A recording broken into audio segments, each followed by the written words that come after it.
questions, and it's like kind of talking through your book and reading goals for 2026. So I'm going to be going through those questions today. And yeah, of course, I recommend checking out Lullaby Fairy ASMR if you haven't already. And I'll also tag some of my other favorite ASMR booktube creators and ASMR booktube friends.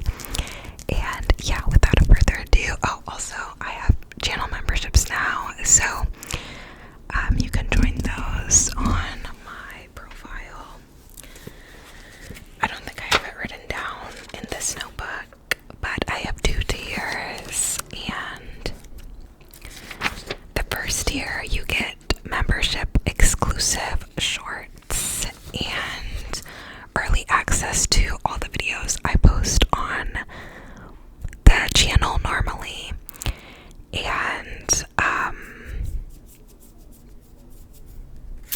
like membership badges. And then for the second tier you get all of those perks, and then you also get ad-free full-length videos.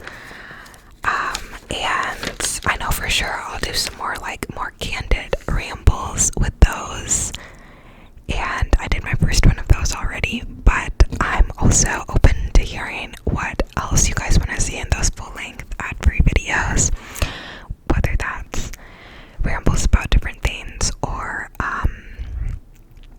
maybe like super specific book videos that might not do great in the algorithm but you would really want to see or whatever.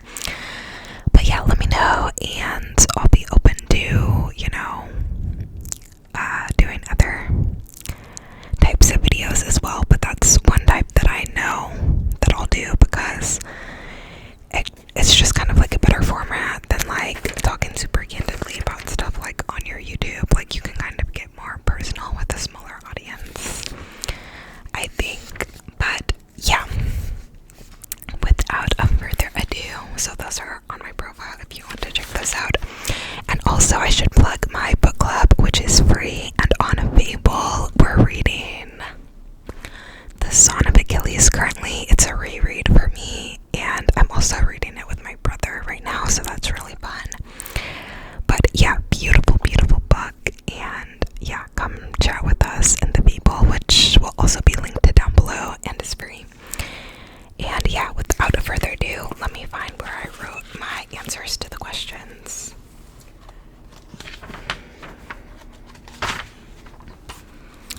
Okay. First question is, how many books are you planning to read in 2026? I set my Fable goal for 100, which is kind of what I always put at the start of the year, except a couple years I put 50 at first, and then 70, and then 100, depending on how much I was reading. So I have set my Fable goal to 100, but realistically, I'm thinking more like 150. This year I think I did like 180 or 185, so 150 feels very attainable to me, especially because there's so many books that I really want to get to, and I've made TBRs for the entire year, which is so unlike me. But my TBRs are like very loose because I shuffle them around each month. So if any of you follow me on Fable, you're probably like, why are her lists always changing? And it's because I'll move stuff from January to March to June to, I'll get in the mood for like certain types of books, and then I'll get out of the mood, so I'll shuffle it and rearrange it. So it's a very loose TBR. It's really just the books I know I really want to read, preferably in like the next year, but there's no telling like when I'll actually do them. But I did like put TBRs so I could see like approximately like what is an attainable amount of books to read per month, and how that would factor into like all my like priority books I want to read.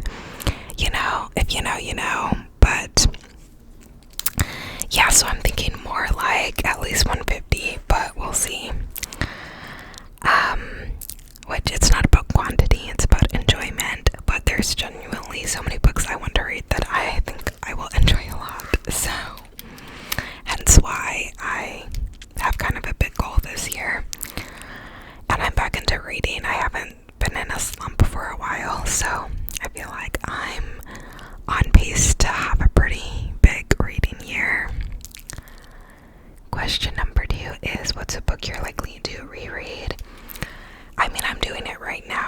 is Son of Achilles by Madeline Miller with the book club and also with my brother, which it's his first time reading it, so I can't wait to hear his thoughts.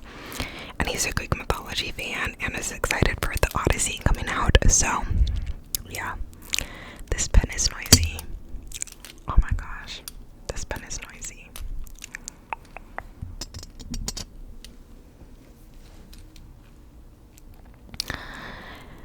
Next question, what's a priority read for 2026? I would say The Handmaid's Tale. I'm really curious about and have been for a while, by Margaret Atwood, and I feel like it's a good time to read that with the socio-political and socio-economic climate currently. And then I would also say Project Hail Mary by Andy Weir. This I really want to read because the movie with Ryan Gosling is coming out in the spring, so that's a priority for me, and I want to get more into sci-fi, so that's another reason that will be a priority. Who's an author you won't be reading more from this year? I said Tessa Bailey, which this could change, you know, if I see a short little Christmas collection novella or something, but I've tried to read 2 of her books now and I really did not like either of them, so I've come to the conclusion that she might just not be for me as far as romance authors go, so I put that. And then what's something new you want to read? That's easy. That is sci-fi. I have not read much sci-fi at all thus far, but I've really enjoyed the little sci-fi I have read. So yeah, I really liked Iron Widow. I didn't love the second book though.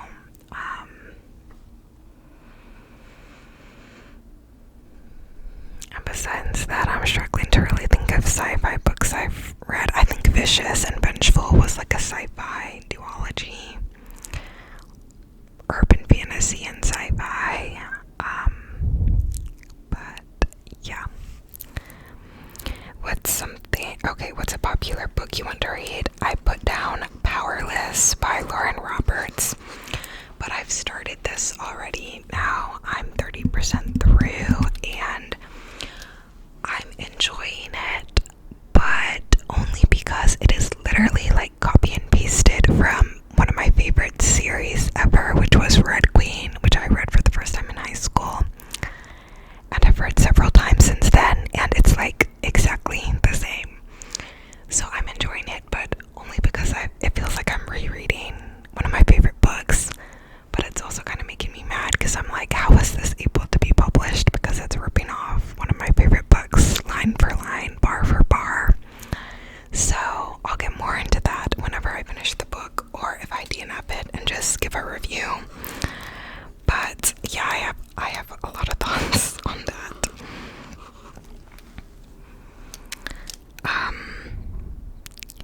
What's a most anticipated 2026 release? Victorious by V.E. Schwab. This is the 3rd and final book in the Villains series. Originally it was going to be a trilogy, then it was going to be a duology. Now it is back to being a trilogy, and I'm so excited to see how it ends in this, book. It's a sci-fi story, like I mentioned, and follows best friends in college who get superhuman abilities, and one sets out to eradicate other superhuman people, and the other sets out to catch the one who's trying to do that. So it's a huge cat and mouse game, and yeah, it gets crazy. What's a bookish goal for the year? Like I said, read more sci-fi. I could also read more thrillers, but I feel like I already did read more thrillers last year. I might have said read more sci-fi and thrillers before and then totally didn't, but we'll try it this year. What's a book on your TBR you'll probably never read? I said Never by Jesse Hastings. So Never was a Peter Pan retelling, but I heard such horrendous weirdest things about it. I've heard that both male love interests were like so terrible in it, and Jessa Hastings in the past year like did some really tacky rant on her social media when artists and authors were signing petitions to not have their work being plagiarized and stolen by AI machines, to teach AI machines how to write like a ChatGPT and stuff like that. Authors signed these petitions saying we did not authorize our work to be repurposed or used in the training of AI machines. Like, this is unethical. You can't steal our work. Hello. And during this time, Jessa Hastings came out and made like a couple stories on her Instagram saying that everyone who was outraged about AI wasn't outraged when it took manufacturing jobs, and people only care about it now that it's coming for the arts and da-da-da. And I mean, I thought she sounded just so incredibly dumb because I work in manufacturing, and there's a stark difference between using a automated arm to prevent someone from losing a finger or a limb on the shop floor versus using an AI machine to steal someone's work, your fellow author's work, or to create statements that aren't true. Like, when it has nowhere to pull from, it just makes up stuff and leaves people very misinformed. There's a very big difference between doing that and, I mean, using that and stealing people's work and using up so much water and resources. The amount of resources that it uses is insane to generate an image of a piece of art or to steal an artist's work. There's such a big difference between that and using or developing a machine arm to prevent someone from getting their finger or arm chopped off on the shop floor. And it just irritated me so much because I'm like, don't speak for us, don't use us as a scapegoat. Like, do not try to bring working class blue collar people into this and act like, oh, like we're we're outraged that it's not the same outrage and whatever. I'm like, don't try to use us as a scapegoat like that, okay? And when it comes to certain automation, like certain things being automated, there absolutely is backlash, and I have seen that, and I've been in conversations with different people in the industry about that, about places where automation is happening, where maybe it does take jobs, versus then other places where we're happy about having automation and trying to make things safer for people. So I just absolutely was so ticked off that she tried to use people in like the manufacturing industry as scapegoats, and yeah, I just found her so immature and misinformed and ignorant, and then to put that out there with your platform was just so disappointing. So that, paired with the fact that I've heard such terrible things about the male love interests in this book, and then also like I loved Daisy Hates the Great Undoing. I loved that book, and I really enjoyed the Magnolia Parks books, and I think the expression of the love between the characters was very beautiful in that series. But even when the way she talks to her fans of that series, I feel like it's just very rude. Like, she's said some very pointed and rude messages on her Instagram stories to people who ship Magnolia more with Julia Nates, which I ship her more with Julia Nates because I don't ship girls with men who cheat on them, point blank period. So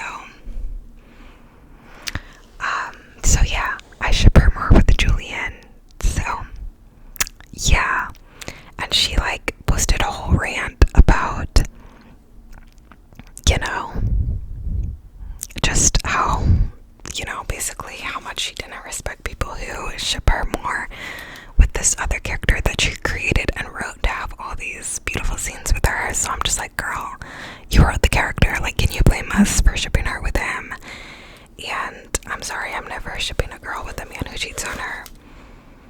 So, yeah, all that kind of, I feel like, has made me dislike the author. And like I said, I really do love Daisy Hates The Great Undoing, but I feel like she's putting out like a lot of misinformation with like the AI stuff, and being really rude to her fans with like what she said to some Julian Hates fans. And yeah, I just feel like she's not coming off as like a very, you know, nice person at all. So I don't plan on buying any more of her future books. If she comes out with the final Daisy Hates book, then I'll probably read that because I am invested in that story. But yeah, I don't really plan to read any of her other books. And I hope she, you know, gets better educated and works on the way she interacts with people, because yeah, it's not a good look right now. I'm sorry for the rant, but yeah. Next up, we have a series you want to read this year. I put the Poppy War series. This has been recommended to me so many times and by you guys, and I do want to read it. It's just so intimidating, and I know everyone says it's so heart-wrenching, and there's only so much heart-wrenching I can say when heart-wrenching stuff is going on outside too, you know what I'm saying? So yeah, I am going to try to read this year though. I don't know if it'll be like anytime soon though. I might save it for like the fall, and when it's more of like kind of that vibe. I don't know, but we'll see.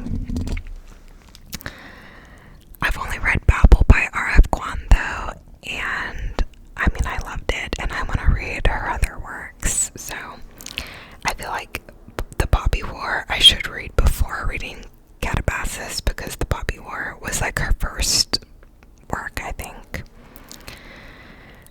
And I know it has a lot of like anti-colonial messaging and stuff. So yeah. Who's an auto-buy author this year? I would say Deanna Gray. I'm reading my second romance by her right now, and I'm loving it. So I feel like she kind of just itches the spot for me when it comes to romance. I also wrote down V.E. Schwab, since I loved Vicious. I also loved The Invisible Life of Addie LaRue, also by her. And I enjoyed, what's it called?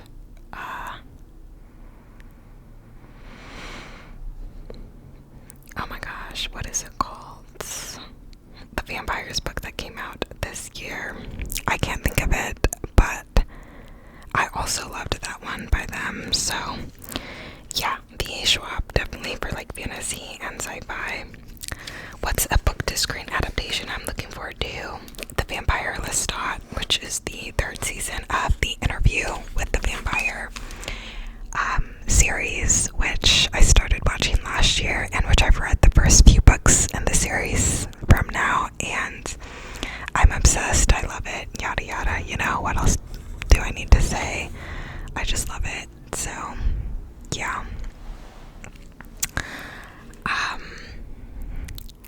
What's a sequel you're excited for?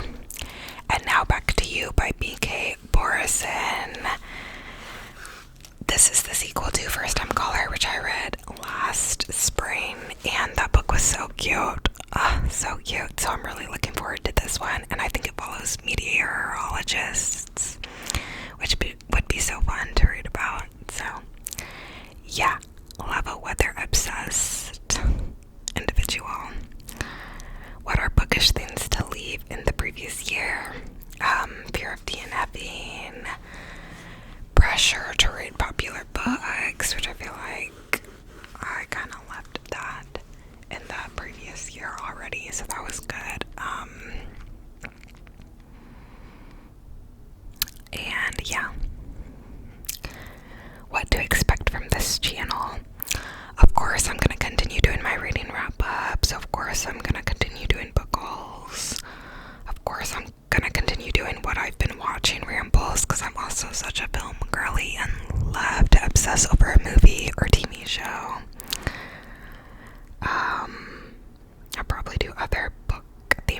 videos. I'll probably do trip rambles when I go on trips. Maybe some show and tells with like souvenirs and stuff from trips. And yeah, I'll probably sprinkle in, oh my gosh, I'm sorry, you're shaking. You're shaking. I'll probably sprinkle in some like trigger assortment videos here and there, but probably not as much, you know. How has your reading taste evolved?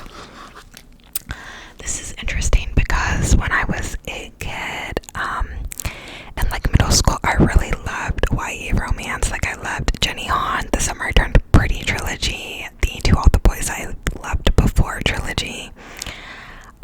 I loved romance, and then I loved dystopian with Divergent and Red Queen, which I consider a dystopian fantasy romantasy. And then when I got back into reading, well, when I read a few times in college, it was fantasy series like The Raven Boys, which I loved. And then when I got back into reading in beginning of 2023, I was all about fantasy and romantasy the whole year, and then like halfway through the year I started reading some contemporary romance and lit fic, and then I loved that too. And then I also like binged a bunch of dark romance and was so thoroughly entertained with those. And then the next year I was primarily into literary fiction, and I had a bit of a slower year, but I still finished close to 100 books that year. But I think it was a bit of a slower pace just because literary fiction books like take you a little more time to really sit with, in my opinion. But I was like primarily into literary fiction that year. And then this past year, I think I was primarily into like romance, which is new for me. So I was really excited to find so many great romance gems this past year. But of course, I also still read and enjoyed a good amount of fantasy and literary fiction, and I also actually read a good amount of thrillers last year. So yeah, this year I think right now I'm kind of feeling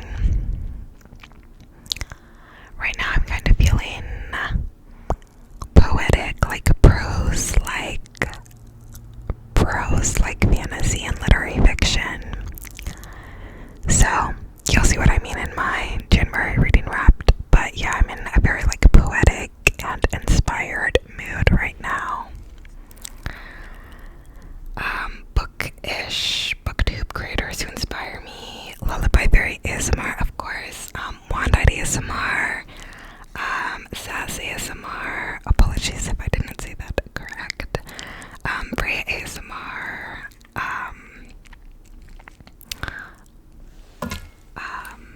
so sorry, I'll tag more down below, but yeah, so many creators.